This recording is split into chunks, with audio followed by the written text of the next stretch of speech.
sa buong Cordillera nakalatag na yung mahigit 100, if I'm not mistaken, 118 mining tenements 'to, na sumasaklaw ito ng mahigit 732,000 hectares. Ibig sabihin nun, sobra sa kalahati ng kabuuang Cordi, no, ng kalupaan nito ay nakalaan na sa mining. Sinasantabi na yung pagrespeto o pagkilala sa ancestral land or ancestral domains ng indigenous peoples ng Cordi.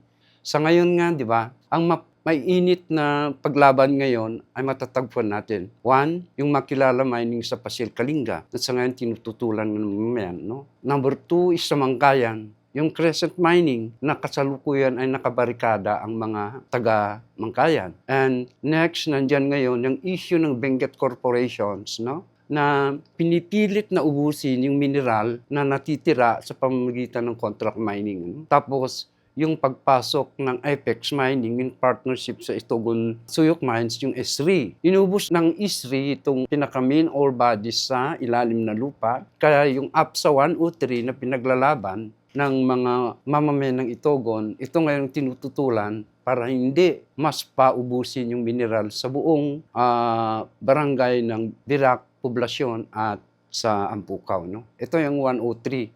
Sa tingin natin ngayon, katuwang nila ang NCIP, no? Para mapacify at makuha yung consent ng mamamayan ng Cordillera. No? Nagkakaroon ng sabuatan na yung NCIP, yung DNR at saka yung mga mining proponents. No? At sa ngayon, mga ibang mga LGUs na nahatak na sa pag-host ng mining corporations.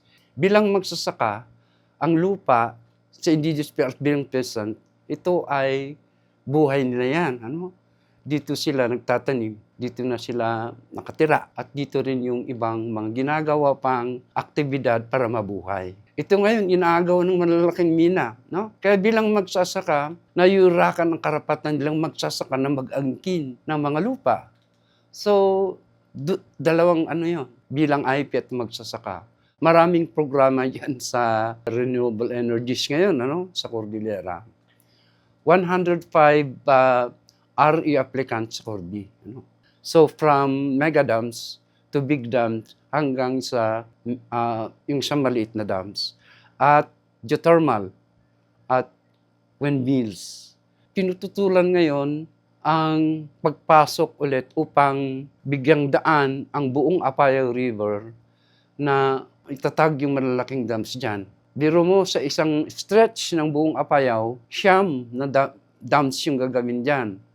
Sa Kalanasan, Kalanasan 1, Kalanasan 2, Ginad 1, Ginad 2, Maduang River, Sicarpu River, Tabayagan Dams, and then ito yung gagawin doon sa Pudtul na complex. Mag-generate ng 2,000 megawatts. No? Siyempre, siltation, flooding sa upper stream. And then sa lower stream naman, flooding, siltations pa rin. Kaya ang Cagayan, yung pangunahing flood tuwing yung mag-discharge ng tubig. Kaya sa Apayao yan at saka buong Cagayan. Tapos sa Kalinga, meron na rin 6 na dams yan. Sa Saltan Dams, sa Balbalan, etc. Tapos yung Carayan.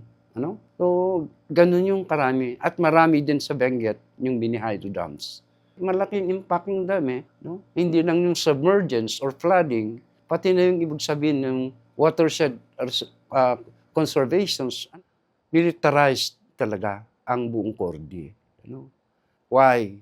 Kasi mayaman kami sa rekurso, sa mineral, sa tubig, sa kahoy.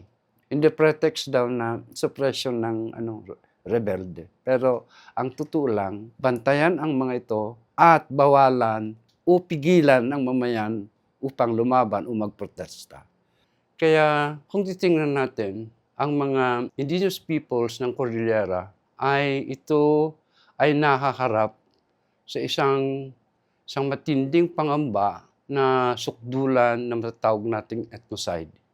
Kasi nasa tayo sa era ng matinding opresyon ng gobyerno mismo natin ng mga nangyayari ngayon. Apektado kami sa kabundukan. Parehas lang. Kaya nakikisa kami sa buong mamamayan ng Pilipino upang labanan natin to. Tulong-tulong tayo dito sa problema natin sa buong Pilipinas.